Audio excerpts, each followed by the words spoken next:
the thing that troubles me, do I think Bernie Sanders, just the act of him saying, my friend Joe, is that why he's losing? No, that's not why he's losing.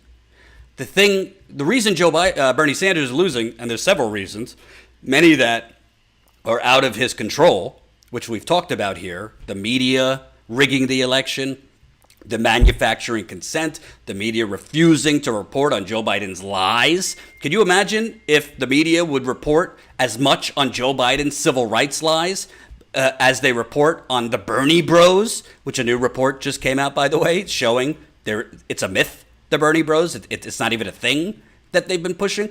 I'm not saying Joe Biden would have lost South Carolina, but can you imagine if the voters, particularly black voters, in South Carolina, in Mississippi, in Alabama, in Arkansas, in Tennessee, all across the South, were told that Joe Biden was lying about being arrested in South Africa on his way to meet Nelson Mandela, was told the true extent of how Joe Biden worked with arch segregationists in the 1970s to stop busing from happening.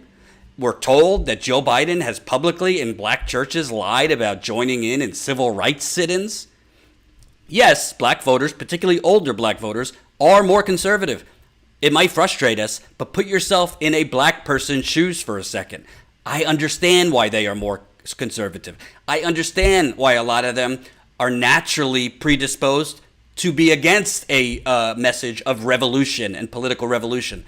They have been lied to for 400 years in this country. There has been empty promises for 400 years to black people. Black people their minds work, particularly older black Americans. Their minds work to not trust the government and to take whatever help you could get. Not expect more, not expect the message of Bernie to actually come fruition because they've been lied to by politicians for their entire existence. So I could get why older African Americans are, just by nature, tend to be a little bit more pragmatic, a little bit more conservative, but a lie is a lie. And most black people do not lie, do not like white people lying about, sticking up for black people, lying about being arrested on my way to meet Nelson Mandela, and Nelson thanked me for being arrested. Don't like somebody literally lying to black people in churches about I joined in civil rights sit-ins. None of that was reported, and I think that would have damaged Biden. Damaged Biden significantly. Bernie Sanders, somebody needs to get in his head and be like, no, Biden, maybe he's not Trump.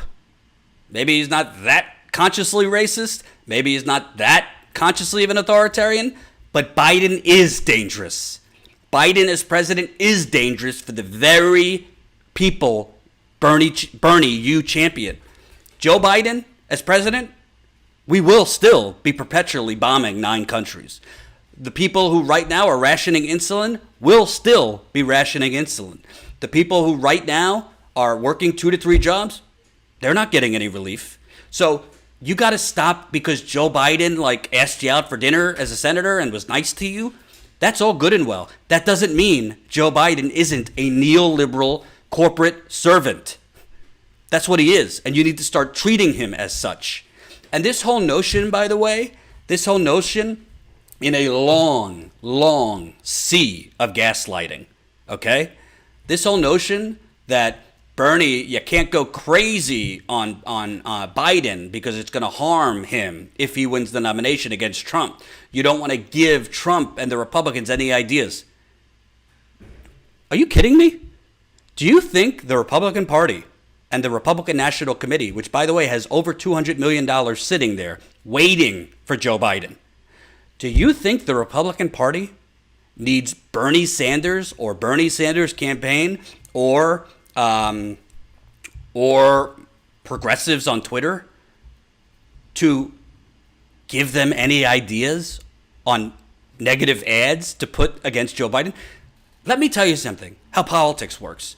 There are already ads that have been cut from Republicans, and they are going to hammer Joe Biden on his lies about being arrested in apartheid South Africa, on his lies about, being on the front lines of civil rights sit-ins, on palling around with Strom Thurmond and giving a avowed segregationist, and giving the eulogy at his funeral, of literally working with segregationist senators to stop busing in the 1970s, on him plagiarizing in the 1980s while he ran for president.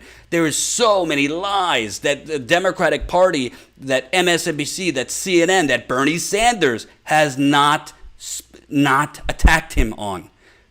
The RNC and Donald Trump don't need Bernie Sanders to give them ideas. They already have it prepared.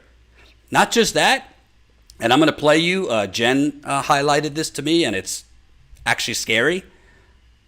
You think the RNC and the RNC and Donald Trump aren't going to be littering the airwaves with ads of Joe Biden forgetting the Declaration of Independence, forgetting the name of Barack Obama multiple times, forgetting what day it is, forgetting where he is, stumbling all over the place? As we've been reporting for 6 months to a year here, we're not doctors, but this is clearly not a stuttering problem. If Joe Biden had a stuttering problem, he was talking just fine in 2008. He was talking just fine in 2012. He was talking just fine in 2016. He was talking just fine in 2018 when he was publicly going on the road speaking for candidates running for midterm elections that asked him to come out. He wasn't having these issues then. I had a childhood stutter. I got over it.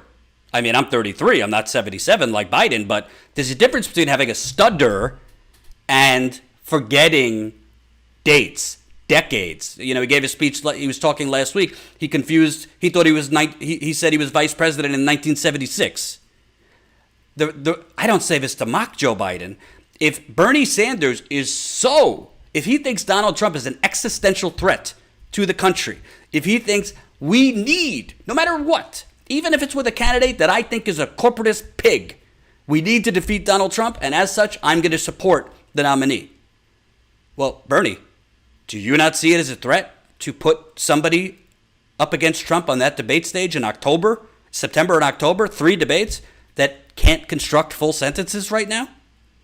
Do you think it's the safe choice? You don't think it's a glaring, alarm bells going off here? That you literally have somebody whose campaign is hiding him?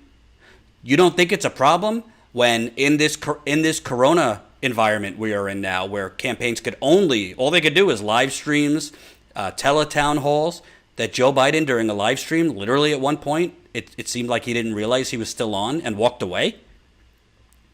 I mean, this is dangerous. And frankly, Bernie Sanders, the Democratic Party will freak out, CNN will freak out, MSNBC will freak out. Bernie Sanders should bring it up. He doesn't need to say, I think my friend Joe here has X cognitive disease. But why are you not making Joe Biden, why are you not putting Joe Biden on the defense? Why are you not attacking this man? He's not your friend. He and his Democratic Party allies have been at the forefront of toxic, regressive, neoliberal policies that have hurt the working people you champion. That's who Joe Biden is. So this diplomacy of yours has not helped the matters. It's not the only reason he's losing, but it's part of it. It's part of it. What I think is wrong is the former president of the United States, Barack Obama, behind closed doors, playing puppet master, and literally within 3 days getting Pete Buttigieg, Amy Klobuchar to drop out and endorse Bernie Sanders. Joe Biden. Clearly, there was agreements made, positions offered. Amy Klobuchar had a Freudian slip. I look forward to joining the ticket. She was probably already offered vice president to Joe Biden, which, judging by Joe Biden and what he's exhibiting, means Amy Klobuchar would be your shadow president if Joe Biden becomes president. I think there's something wrong with the former president, literally, and the Democratic Party literally rigging an election in 3 days to get Buttigieg out, to get Klobuchar out, to get Beto O'Rourke out of witness protection program, and endorse Biden, which I think helped him in Texas. By the way, do you think for a second Elizabeth Warren choosing not to endorse Bernie Sanders, you don't think that was influenced by Barack Obama or the Democratic Party? So all of this stacking of the deck, yes, rigging, hurt Bernie Sanders. Bernie Sanders, remember, 3 weeks ago, he was on 60 Minutes as the front runner. 3 weeks ago, Joe Biden was politically dead. So it's like Wall Street speculation, this artificial, because Bernie Sanders' campaign, yes, they made mistakes, but they were also running for a year and a half against, 10 to 20 candidates. When it changes in a drop of the hat to one candidate, it makes a big difference. And it's hard to adjust your strategy in the span of 5 days. And by the way, when you look at Super Tuesday, in state after state after state, most people decided within the last few days. You don't think it played a part that all of these people dropped out? That the media was like literally cheering like Santa Claus just came down the chimney. Rah, rah, Joe. That's why it matters. By the way, James Clyburn endorsing Biden. What the hell is wrong with it? Well, James Clyburn is a prominent black man in South Carolina. I have a problem with a prominent black man in South Carolina endorsing a man who's lying about his civil rights records, who's exploiting the black struggle for political gain. Is James Clyburn not aware of Joe Biden's lies, or does he just not care? So yes, I have a problem with that. Do I think Joe Biden is better than Donald Trump? On the margins, yes, I do. But do I think just voting for someone who's slightly less shitty than Donald Trump is gonna protect workers in this country, is gonna stop the climate crisis from expediting? No, I don't. Hope you enjoyed that last video. Hop on over to statuscoup.com where you can sign up for our email list and become a member for as low as $5 to $10 a month. Membership is how we grow. That's statuscoup.com/join. And remember, join our email list so we can grow the revolution with you.